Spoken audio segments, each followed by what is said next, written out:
Well, we gave a perfect setup to this panel with what we talked about in the last panel, things done and things undone. Matters that can deal with reform in the state of California and whether or not the voters, the legislators, and the other who are in leadership positions will accommodate some of these changes. So let's bring on the panel, and of course we'll get started and wrap up with your questions as well. To my immediate right is my old LA Times colleague, Joe Mathews, who's now the California editor of Zócalo Public Square.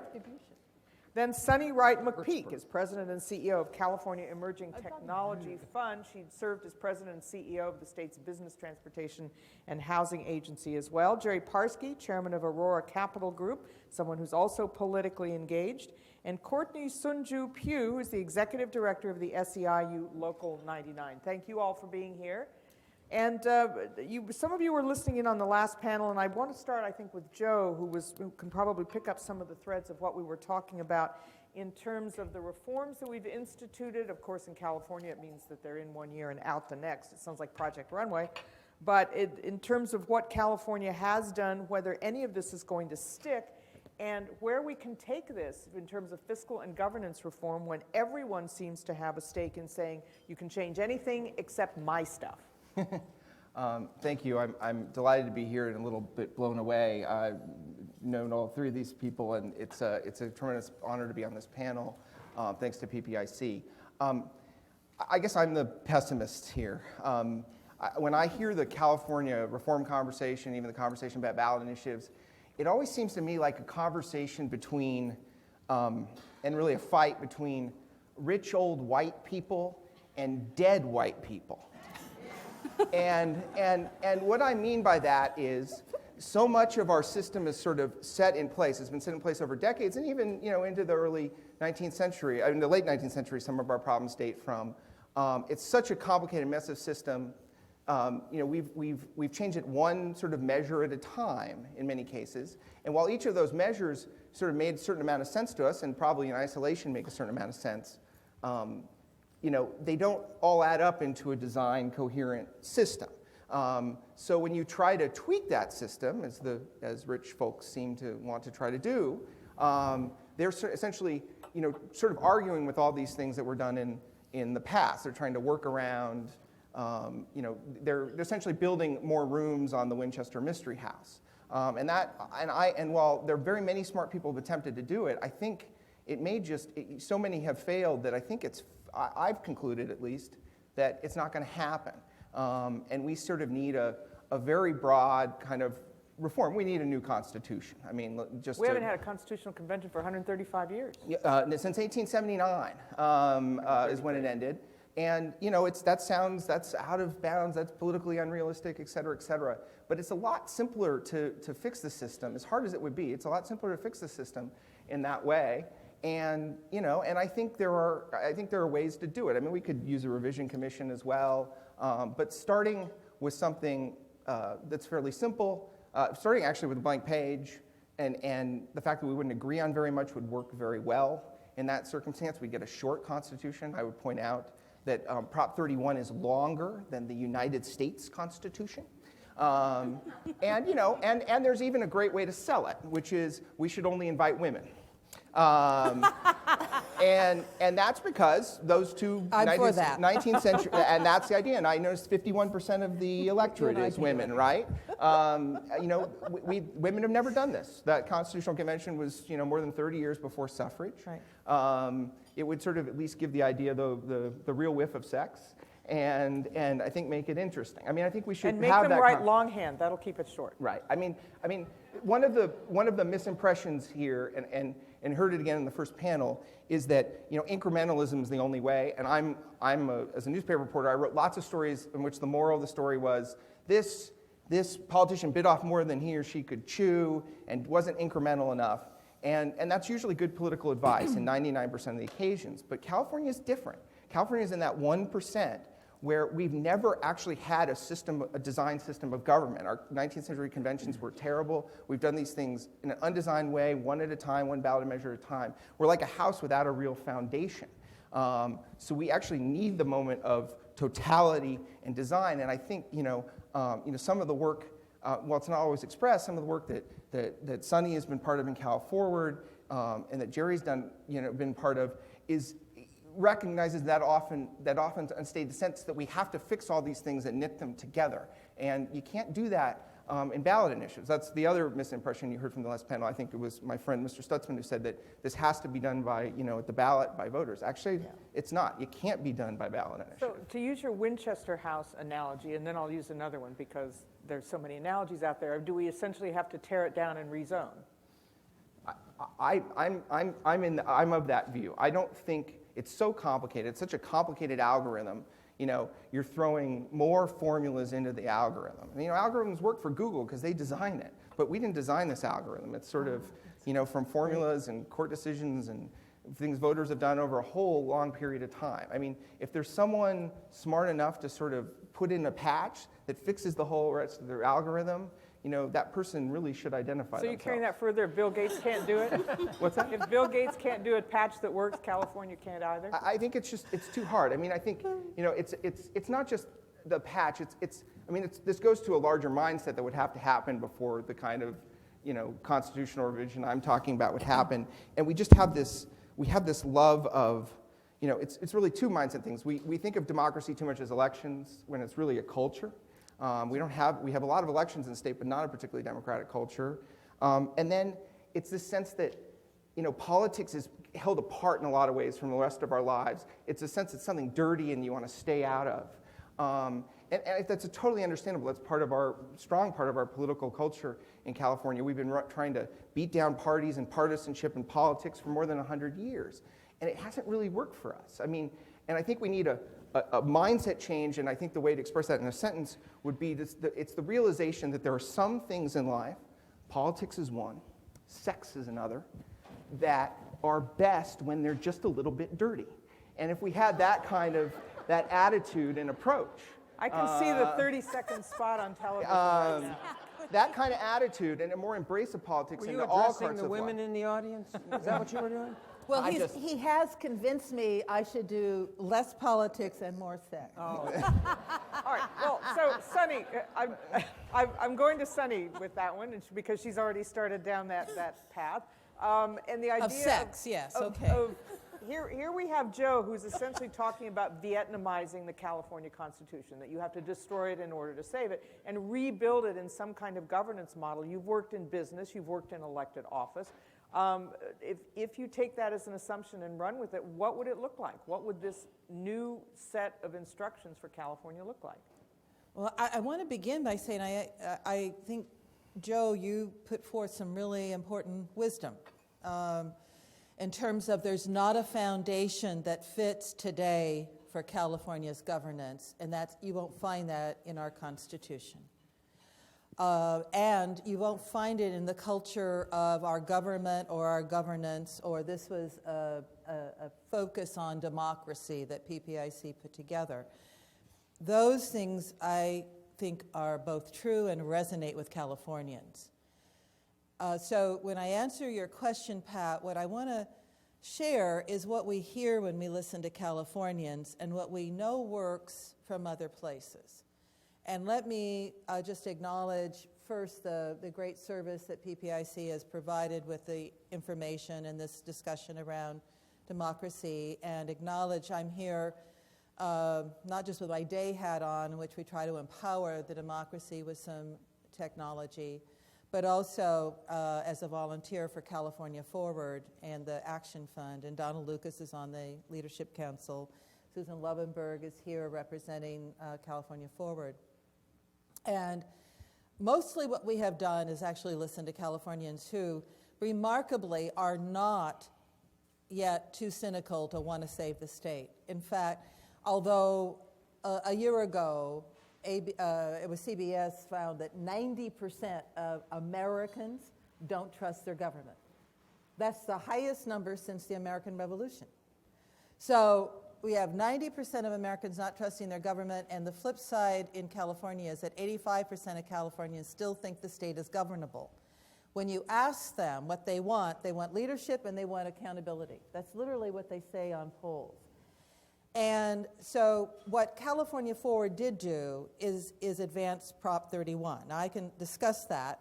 Rob Stutzman, I told, I am one of the parents of that orphan.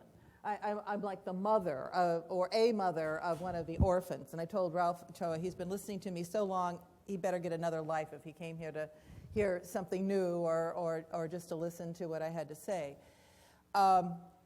In that measure, and I did do my research, the U.S. Constitution is 7,600 words if you include the Bill of Rights and all 23 amendments. And Prop 31 is 7,000 new words, and we strike out some. Okay. So it's not quite as long. I just wanted to make sure you knew I would do my homework because I knew Joe would be here. Okay. My word count got it up to almost 11. So yeah, but you know, Joe, as you just said, that the initiative process requires us to put down the section of the Constitution that is being amended, even if you're either striking out or adding a new word. So I will concede, when you did the page count, you got it above that, but I wanted everybody to know, no, it's not longer than the U.S. Constitution. Pat, what we do in Prop 31 is basically say we need government when we do our budget. And if anything belongs in the Constitution, it should be what are we trying to achieve as a part of our governance, and how do we use the people's money? At heart, that's what's in Prop 31, and that we focus on results and accountability when we use the people's money. There are other things about budgeting, because California's budget process is so goddamn complex that you have to be fairly comprehensive in order to do what the people will say over and over again. Tell us what you're going to do. Tell us if you did it, and hold yourselves accountable for getting results. That's what you hear from Californians, and I'll stop by sort of saying this proposition. If we want more people involved in the democracy, and I pose this question to you, Mark, what we really want them to do, they'll go to the polls and they'll vote if they think their involvement makes a difference. And they think there is such a disconnect today from what they want and from what they get when their government operates that they're just not willing to participate in the process. Okay. It's a new culture. Gerry, let's start with the good news, which is I think virtually anybody in California who knows about the tax system would agree that the tax system is a mess. So that's one step. And then from that point, it seems that everybody would diverge and say, but I like this part, I want this part to stay in. What kind of overhaul do you think could address these disequilibriums that are built into it, and what do you think is politically plausible? Well, let me start by saying that I think the work done by PPIC is terrific for the state and for all those of us that are interested in public policy. My problem with Mark is usually when he calls me, I start by saying yes because I don't want a long explanation as to why I should do what he asked me to do. In any event, Mark's a very dear friend, and he's got a great board. I start by saying a couple of simple things. I think we need independent thinking in this state. Independent thinking. And I'm perfectly prepared to let my children and grandchildren wait for a constitutional convention. However, I don't think I'll be around when the constitutional convention is called. So I look at it more from the standpoint of only a real crisis can serve as a catalyst to get change to happen. And I think we're on the verge. And so I look at it really this way. When you have a crisis, politicians, and I go all the way back to the 70s when I was a young kid in the Treasury Department, but the reactions of the political class are pretty much the same. A crisis happens, and the first thing the politicians say is, who can I blame? And they go, fat cats on Wall Street, or whatever you want to say. Second, we don't want to be blamed. So we didn't cause any of this. And then third, they overreact generally by passing laws or regulations that nobody can really understand. So I think what's needed now in California is a private citizens movement.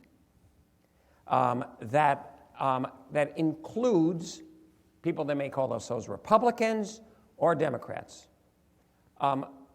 The elected process, I'd like to ask everybody in this room, is there anyone in this room that can, under any set of circumstances, war, famine, whatever, could see that the tax system should be revised to raise more revenue? Anybody? You don't see revenue could be raised by increasing the tax at all? Anybody here think that? One or two?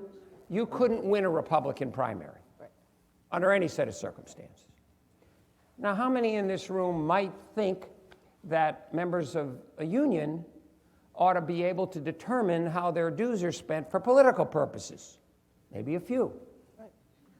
You couldn't win a Democratic primary. So it's symbolic of the fact that the state system vis-a-vis elected officials is broken. Now, where's the crisis coming from?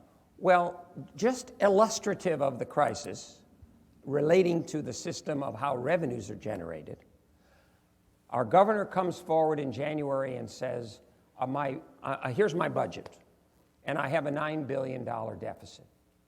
In May, I have a $16 billion deficit, maybe $17 billion deficit. Now, how can that be? No business, no household could be run that way.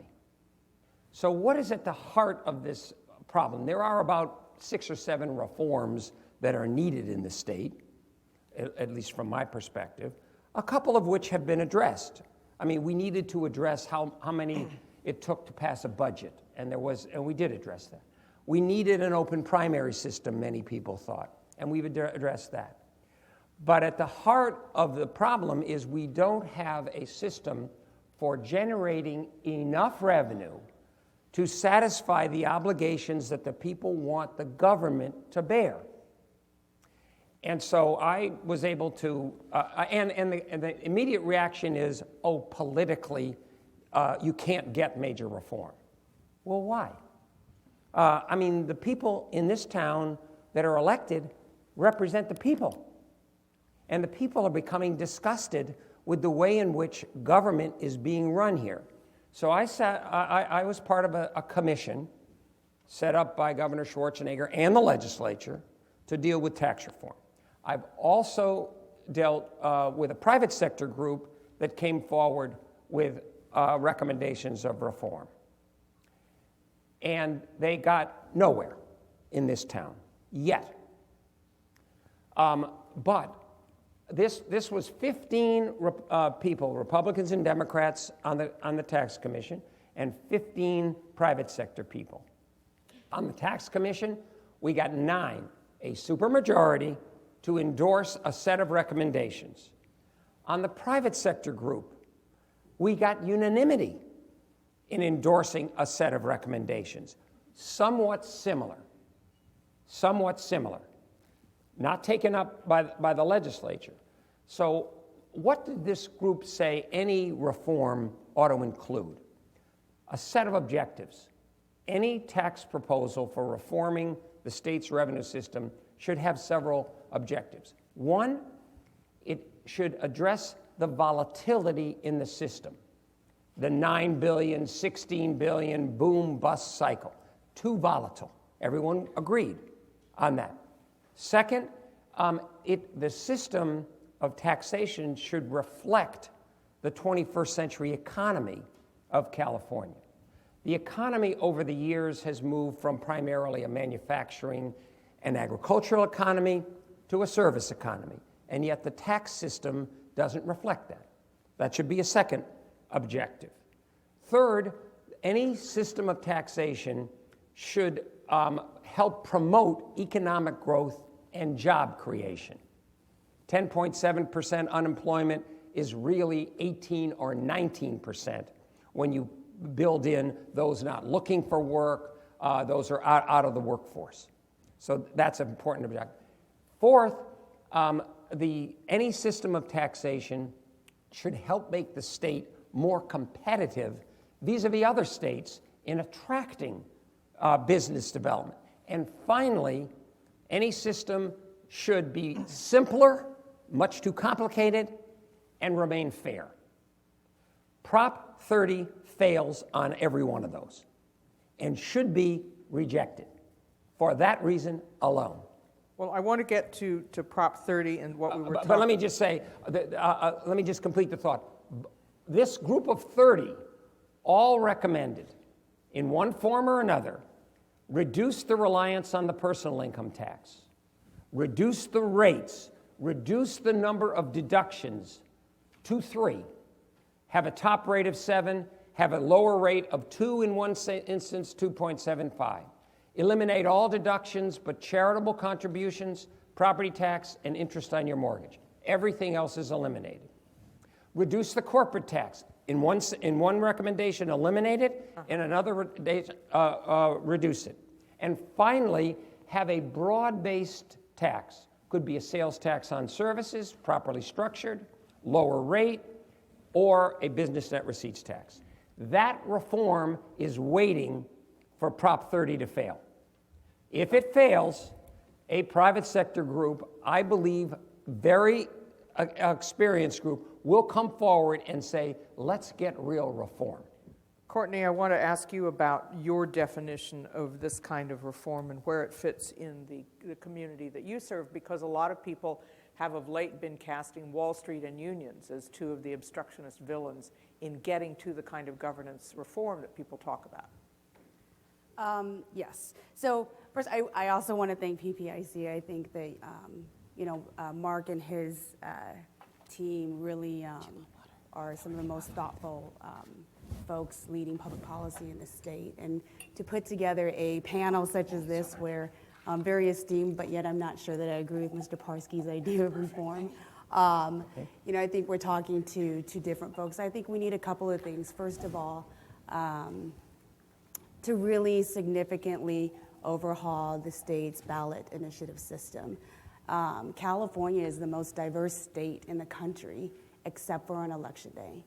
And we particularly, over the last few years, have had special election after special election where legislators have, frankly, on some of the short-term thinking, just kicked it to the ballot box and said we're going to decide public policy for the entire state, but the entire state is not reflected in the electorate. And every day where I work or I talk to our members, and whether you're in East LA or South Los Angeles, they are truly affected by what's at the ballot box. They clearly are taxpayers and can talk to their elected representative, but they cannot often have a voice at what this state's public policies are going to be. Why aren't they voting? Why aren't they registering? Well, there are many reasons for that, but I mean, first of all, there are over 5 million Latinos in the state, at least, that can be registered. There are 2 million, several million of them are waiting on naturalization. There is clearly a backlog on a naturalization process, but there are about 2 million that can be registered, and we are certainly trying to register. And it looks different for many, many people, but it is something that folks are having 2 and 3 jobs. How do we make it easier? Certainly, there was a law that was just passed, but I think we have to make things easier for people in various chunks. But it is, really in terms of policies that affect everyone. Everyone doesn't have the same opportunity to vote in them as if they would stay in the legislature. The other thing on the initiative system is I do believe that it should be harder to qualify initiatives. We have, it gives, frankly, and define your term of special interest, but it gives those folks a leg up. The fact that, right now you can qualify. You can qualify by signatures, right? But it doesn't have to come from every county in the state. Why not say that every county, based upon whatever the gubernatorial election was or what the turnout was, that if it was 27% or 43%, that county's electorate has to be there? Why not say that you can no longer do paid signature gatherers? Why not say instead of $250 to just file, that, there's a significant, I don't know if Mac is still here, there's a significant LAO cost to analyzing every single measure. Why not increase it to $1,500, $2,500, whatever it costs the state? I mean, I just think that there are overall comprehensive reforms on, you know, I think we all love our democracy. We all love the fact that we live in the state of California where, you know, you can put various public policy initiatives on the ballot. But I think it's gone a little crazy in recent years. I think the second overall largest issue for reform is also lowering the 2/3 threshold for local governments to raise revenue. When all of us sit in focus groups, all of us look at polling, I mean, for various goals, but every focus group that I sit in and every single time I have a conversation with my membership, when we say, what is it that you would like to change and how can you change it? I truly believe in power to the people. And I think that looks differently every single day. When you say, well, let's change the entire state.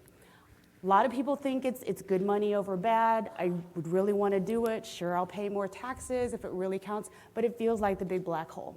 But when you can actually wrap your arms around a problem, whether that is your local school, whether that is your local city, it actually feels like, yes, I'm going to get up, I'm going to have conversations because I believe that I can change this.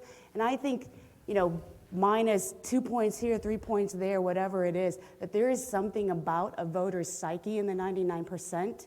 And if you actually put it down in more quantifiable retail chunks, then we have a better chance at changing any of the policies in the state. And yet, I want to ask Sunne and then Joe about this, because one of the problems we heard in the earlier panel, the ballot box budgeting, that was not just about taxes to the general fund or somewhere else, but they were so specific that you will tax tobacco in order to pay for this, that this is, you know, when Gerry's talking about Prop 30, in fact, it may be this kind of logjam for the general fund and general purposes that we're not addressing. And here again, people have said the legislature is being craven or it's structurally inhibited from doing what needs to be done.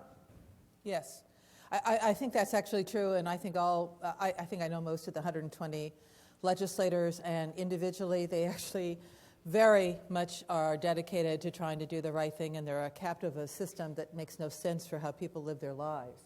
So I want to build on what Courtni just said, that if you can wrap your arms around the problem, then people will want to be engaged. And I want to say from my experience working in communities, in Los Angeles, 10 million people who are half were not online. I mean, a measure of poverty is that people don't have access to broadband, as an example. There are 89 cities within the county of Los Angeles, and everybody tells me you can't organize. I want to tell you, yes, you can. Mm-hmm. If you're right in the community, if you're in a neighborhood where it matters to people, and yes, I'm probably speaking in 5 different languages, but that's all doable, and people will be engaged. And so part of what we did in Prop 31 was this shift back to the local level that the PPIC report just said people want, a shift back to local government, where voluntarily, if local governments want to come together to get better results for the kids, for families in their communities, that they can do that. That doesn't happen today because of silos of money. It doesn't happen because there's no incentive. But if you care about, and I really do, having been California's daughter in the sense of being born, having absolutely hardly any money, getting an opportunity to go to school, unless you're born into wealth, all of us get ahead because we get an education. And in this state, the low-performing schools sit in the middle of low-income neighborhoods. And it's not a secret where we need to focus our efforts. 80% of the caseload of any county on social services happen to be in those poorest neighborhoods where you've got low-performing schools. Now, if you really want Californians to become self-sufficient, to be able to get a good education, to get a job, I want to submit to you that it requires a county, a city, a school district, special districts to actually get together and say, we're going to work together for better outcomes for these kids. It requires a partnership between those jurisdictions and the workers. And when I did it in Contra Costa County, it was SEIU who actually finally made it happen, because they said, yes, we will step forward and we'll work in partnership between the county, the city, the schools in a neighborhood. Local officials in California are ready to step forward and have the opportunity to actually give better results to taxpayers.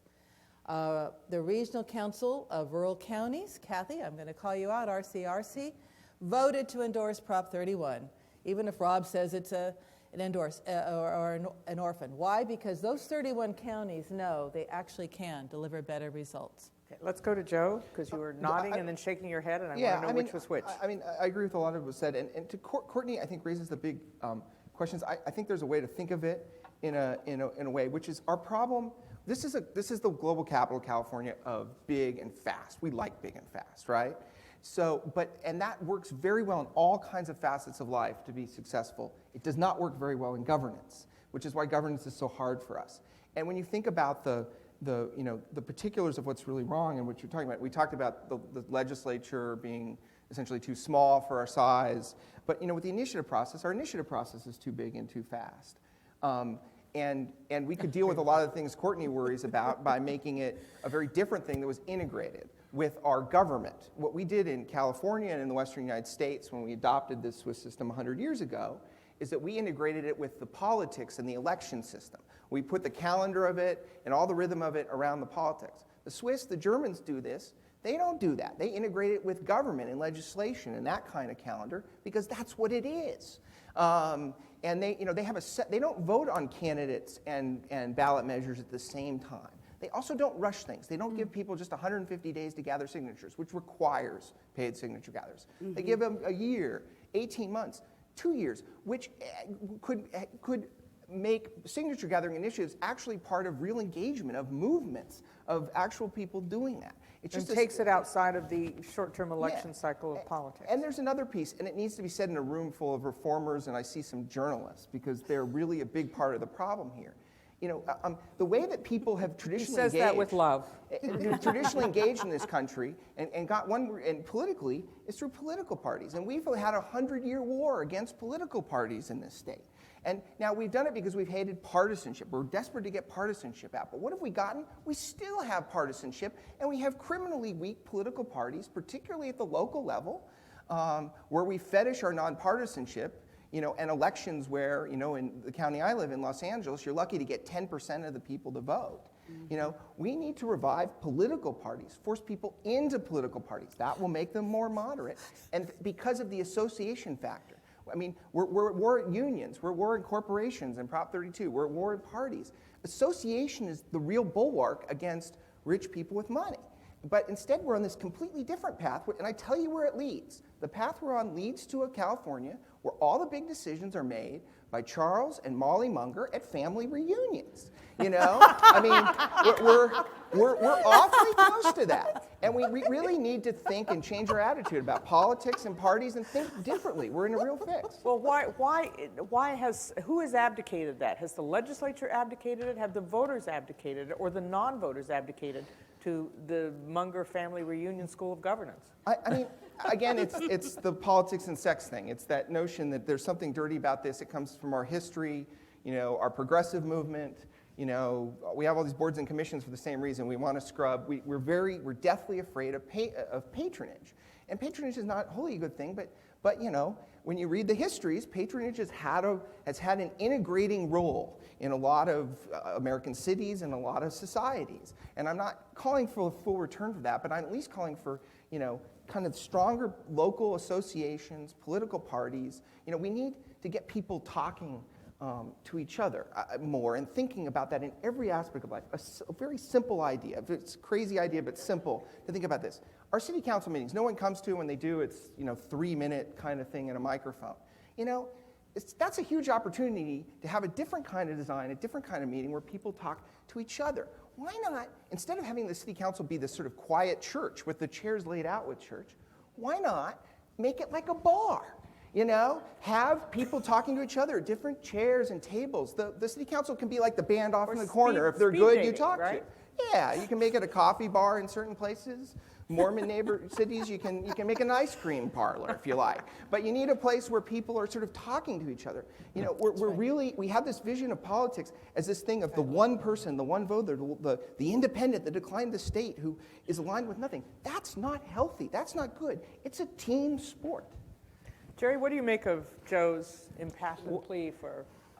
Well, I do think I agree with Courtni and Joe in this sense that one of the 5 or 6 areas that reform is needed is the initiative process. If you look back historically, the initiative process, I think, came about in order to give people who were not otherwise, quote, represented directly in Sacramento an opportunity to have their voice heard. Yeah, because Sacramento was in the pocket of the railroads. Right.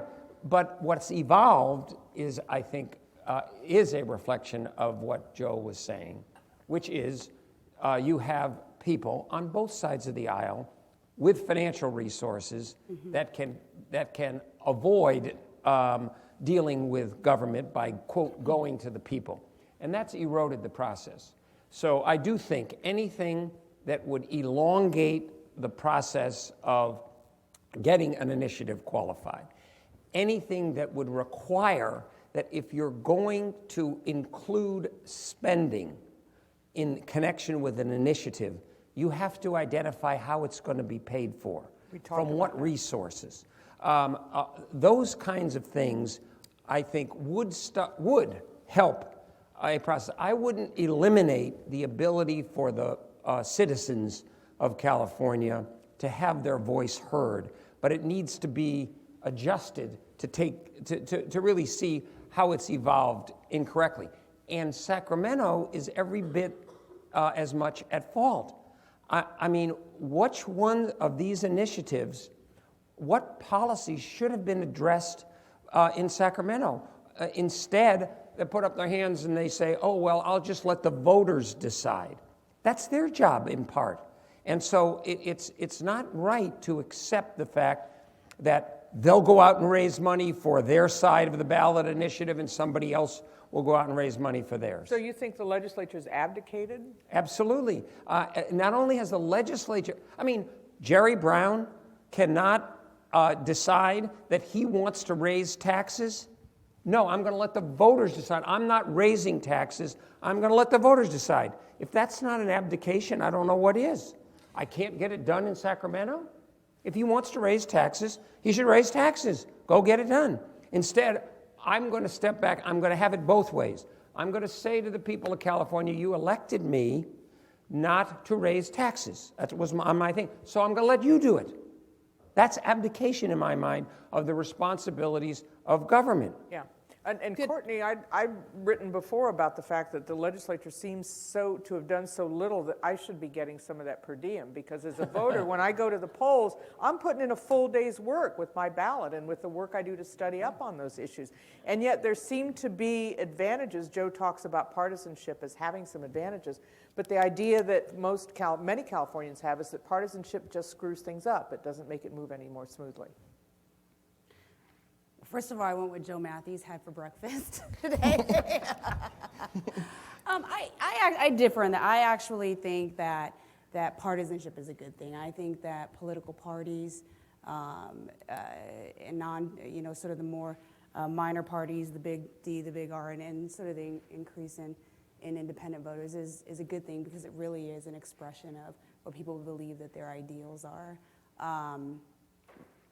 Having said that, I truly believe that particularly the Assembly, and I think that was the first panel, the very small time that a legislator spends in that office has not gone to the greater good of the state. And so, hopefully now with what the term limits initiative that passed this past June will actually bring us back to, to the days of John Burton and Willie Brown and all of that, all the good and the bad and the ugly, but it really did allow for longer term, more thoughtful thinking on policy initiatives in the legislature. I think one thing that all 4 of us agree on this morning also is really longer term thinking, whether that is the initiative process or whether that is the policies that our elected representatives send to us in the state. And Sunny, beyond Prop 31, how does that work with the kind of reform that you see as vital? Totally it does, Pat. And I wanted to just share with the audience what the legislature did do. 120 of them actually unanimously rose to the occasion to adopt last year legislation that focused on results in budgeting. The legislation that was Senator Wolk and Senator Huff, bipartisan, Mark DeSaulnier joined them, was unanimously approved in the Senate and then also in the Assembly. In the Assembly, Chairman Blumenfeld, Bob Blumenfeld, literally held his committee, and the Assembly Budget Committee is like 21, 22 people. I mean, it's like a convention unto itself. Held them during recess and accelerated a focus to put out a bill that said we're actually going to get results in budgets. And then it got vetoed by the governor. In part, that's why we then accelerated going to the ballot with Prop 31. So the legislators actually do understand that the voters are pretty ticked. And if you poll Californians and ask what percentage of every tax dollar you pay do you think is wasted? Now, they don't think it's abuse and fraud, but it's not effectively or efficiently used. And I know, Peter, we're going to have more conversation around this. They say 40%. But they say that. They don't really understand. There are a lot No, of things they actually, don't Pat, understand. It's about perception. No, it is their perception, but that is, as Steve had said in the earlier panel, that's also reality. They think we're not using the existing dollars effectively. That's a pretty important thing to understand, and the foundation that we have to go back to of trying to focus on what results do we give people for the dollars we now pay.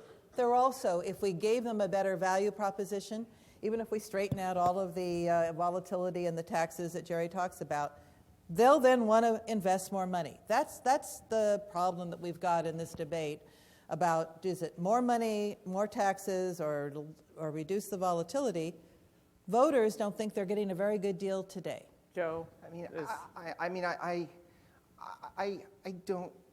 think, respect and credit needs to be earned. And I think the blunt way to say it is that the voters of California haven't really earned that much respect and credit.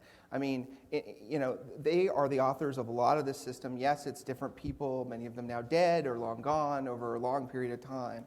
But when you look at the polls, I always think of, and what people say they want and what they think is wrong. I always think of sort of the worst boyfriend or girlfriend you ever had.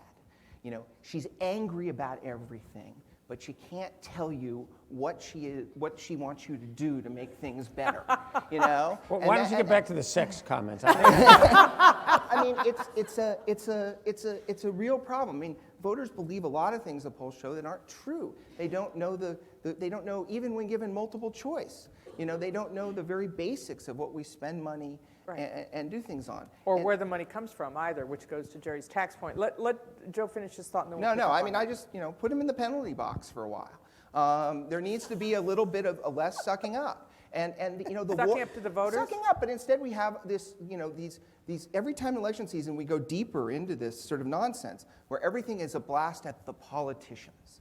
When you hear the politicians in an ad, try to replace it with the word human beings and think that the alternative is this big, massive algorithm of a budget system, because those are the choices they can make. When they say that this is going to empower the politicians, I think human beings, and I get more interested in the measure, but I'm peculiar. Gerry? I just wanted to go back to a comment that Courtni made, because I do agree with it to some extent, and that was the need or the support for partisanship.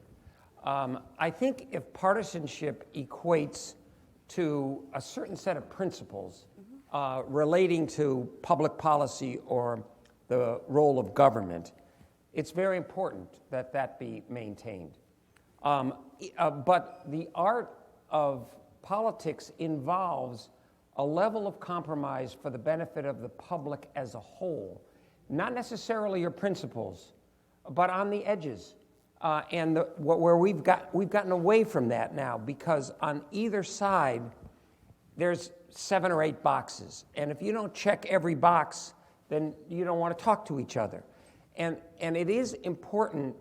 I mean, in one sense, the public is responsible for putting into office the people of this system.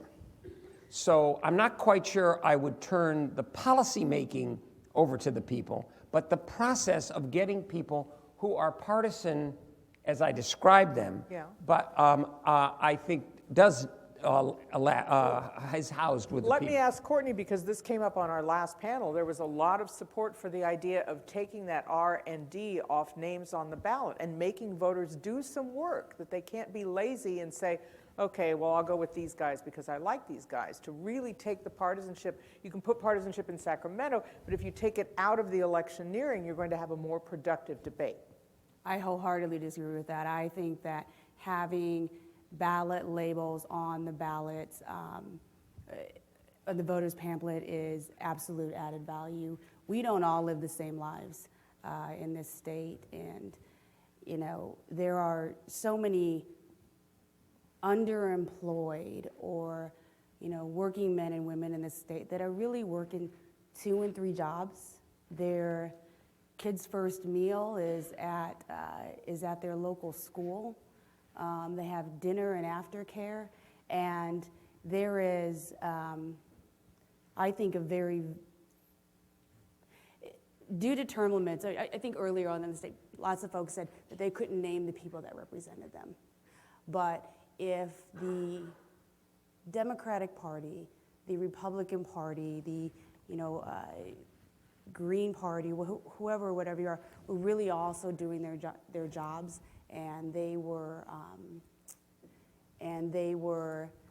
investing in their voters as well as the greater ideals that they were founded upon. I think that that is absolute value. If I'm working 3 jobs in a swing shift, that I may want to vote Democratic, and may not, because I trust that. I trust that label, I trust what it stands for, and so I think stripping that off of the voter pamphlet is not a great But argument. one question I would ask Courtney. Let's get a quick response from Joe and then from Gerry, and then we have to take questions from the audience. Just a brief bit of confusion. Partisanship, bad. Parties, good. You know, we've been trying to, but we've weakened parties, gotten more partisanship. I suggest strengthened parties, maybe less partisanship. And just the missing link, though it's in the thread of all this saying people don't know, people don't remember, is memory. Ask voters I talk to voters a lot, ask voters what they did the last time when they voted on ballot measures and what happened as a result. People won't know. We're like the Guy Pearce character in Memento. He's sort of the perfect killer because he can't form new memories. He can't remember what he did. Check it out. It's early Chris Nolan.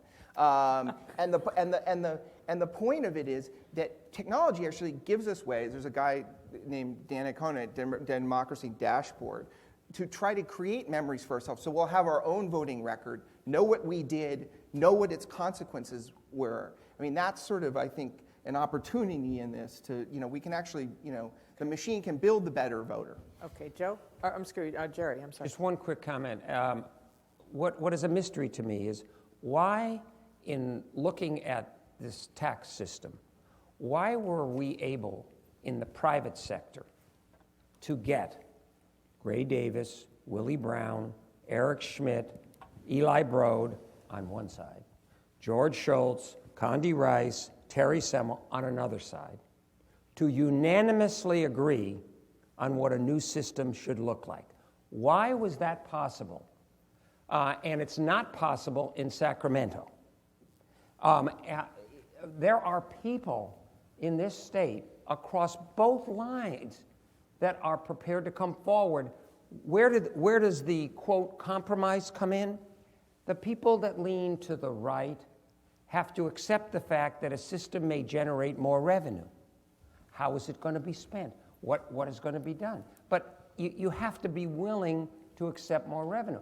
The people on the left have to be willing to accept the fact that the way in which our tax system now works, as progressive as it may sound, is detrimental to generating enough revenue over a long period of time to support the government. So my point is, it is out there. If Sacramento is broken because of what's up here, It's not broken out in the private sector. We'll hear something about that with questions. It's a good launch. Somebody? You don't want to leave the bulk of the time to these guys, do No, you? Come on. it's Ralph. Oh, I'm has a sorry, I question. didn't see. Could we get a microphone over here? Because we need to get the audio picked up here. It's hard to see. Sorry about that. Thank you. I get the impression that we're not talking about the elephant in the room in Prop 32, especially with the last few minutes of the discussion. Can you comment on that, both Courtni and Gerry? And Well, I'm adamantly opposed to Prop 32, and everybody's going to be shocked. You know, I think we all believe in campaign finance reform. Prop 32, I believe, is masked, and it also gives, you know, one side a leg up. It's why we have dubbed it the Special Exemptions Act.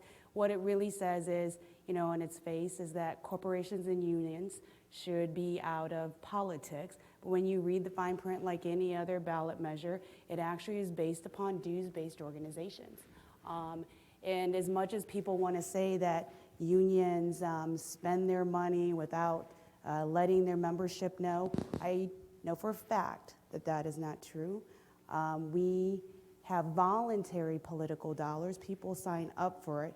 We have a process like most other labor unions do in terms of who we actually are going to endorse and not endorse, as well as candidates and ballot measures. And we asked for a vote in order to determine how we are going to spend those funds. The vast majority goes to other things like representation. So, you know, I think Proposition 32 is going to be defeated because I think at the end of the day, people do believe that working people should still have a right to a democratic process and be able to pool their money together and change policies that they still believe in. Somebody else on the panel have something to say about that? You want to start, Joe? I mean, just very briefly, I'm no fan of public employee unions, but you know, it seems not exactly fair to sort of, you know, pick out, and I think it weakens association. I would be for something like Prop 32 or a paycheck protection if it was in the context of a much larger effort to build real deliberative infrastructure, real public infrastructure for debate around our politics that allowed people to associate with each other, and we made that a lot easier. But sort of disembodied, you know, it's a part of the piece. I mean, the backer of it is the same guy who gave us the wonders of Prop 14 with record low turnout in the spring. I mean, it doesn't make sense in this context. Gerry or Sunne, one of, or both? Well, I think it's symbolic of the concern that exists in this state about the role of money and its impact on public policy. And most of the initiatives that are on the ballot are difficult to comprehend. And I think that here, I haven't been nearly as involved in 32 as I have been in looking at 30, because it's the area that I've devoted a lot of time to. But I do think that if, I'm a big believer in public disclosure immediately of all contributions of all kinds, corporate, individual, all. And I don't think the campaign finance laws that have been created have done much good in terms of closing loopholes or anything. I think immediate disclosure of all kinds should happen. I think union members should have an opportunity to say how their money is going to be spent. And if that's not built into the system, it ought to be corrected. Whether this is the right way to correct it or not, I'd leave to another day. I think Mr. Parsky is about to announce his opposition for no in 32. Sunne, did you have something quick on this? I would comment, Ralph, that so much of the debate about 32, or do we have ballot labels on or off of a ballot, you know, partisan labels, is much about the structure of government as opposed to what is government going to do. It's like arguing over the shape of the table before we know what's for dinner. We used to say when we were testifying on performance budgeting in the legislature, If we don't know where we're going, any road's going to get us there. And that is so much what has been the left-right dynamic, which is not the direction we're trying to go. We're trying to go forward. And that's the rebooting of an operating system that we think starts with what are we trying to accomplish in California? What are our values that should be in the Constitution? What are those outcomes? And a system of accountability where every one of our elected officials, when they tell us in their budget how they're using our money, what are they going to achieve, and then they have to be accountable for it. Okay. That is why you see Prop 31 having come forward. It's not about the structure of government. It's about what is government going to do. I would just conclude by saying I think that's actually where you finally get a re-interest by Californians in being a part of the democratic process. Another question somewhere in here? Okay. Good, we'll have one, too. Yeah. Hi. To Mr. Parsky, you talked about the room with Gray Davis and Condi Rice and everybody gathered around. I would suggest maybe there wasn't any political risk in that room. And how would you, in this, when you compare that with what happens in Sacramento, how would you go about infusing political courage into the system we have today? Well, I think it goes back a little bit to what Joe was saying before. I think several ways. I think that the public needs to be, who elect the people in Sacramento, need to be better educated on policies that are needed, so that the people who elect the officials can send messages. Second, I do think that the political parties are definitely need to be changed. I mean, right now the political parties are governed by the extremes on policy, and in both categories.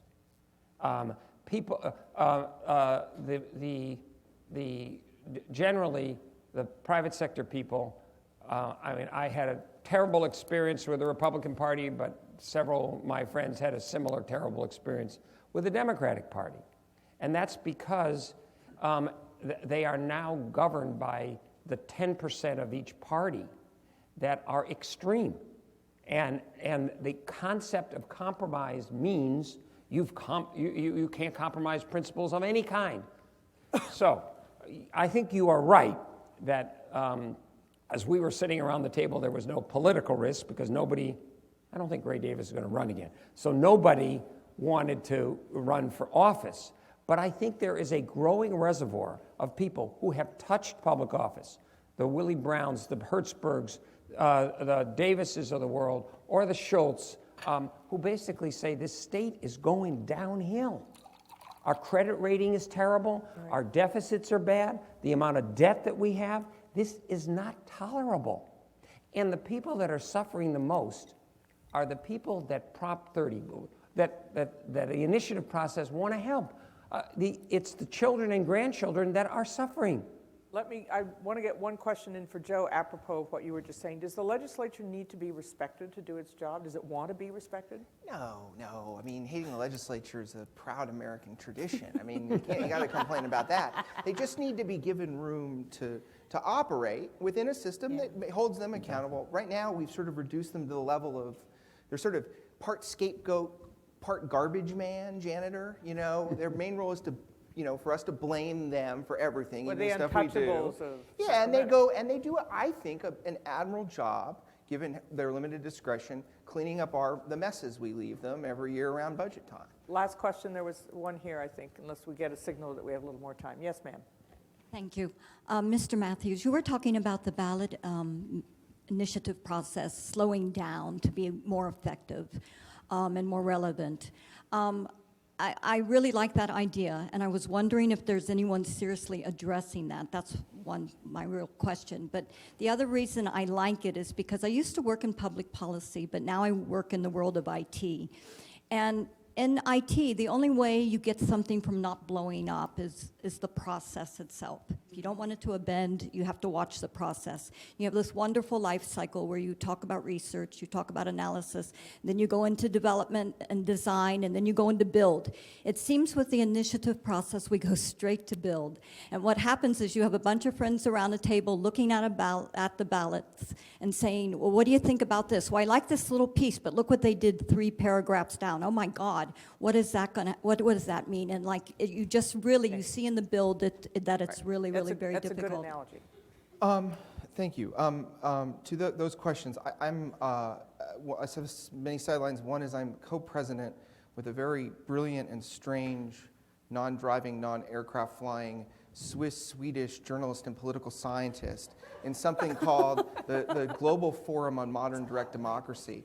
And we've been bringing people together around the country and the world. If you find yourself in Montevideo, Uruguay, November 14th to 16th, we'll be meeting there to try to work out best practices in this. And let me tell you, when we get in this room, it is hard for me because when you map out all the different initiative processes all over the world, California's is the worst. I mean, there's nothing like it. I mean, it is the most inflexible. You can't fix things. One of the reasons No checks and balances. No, there's no checks and balances. It's not integrated.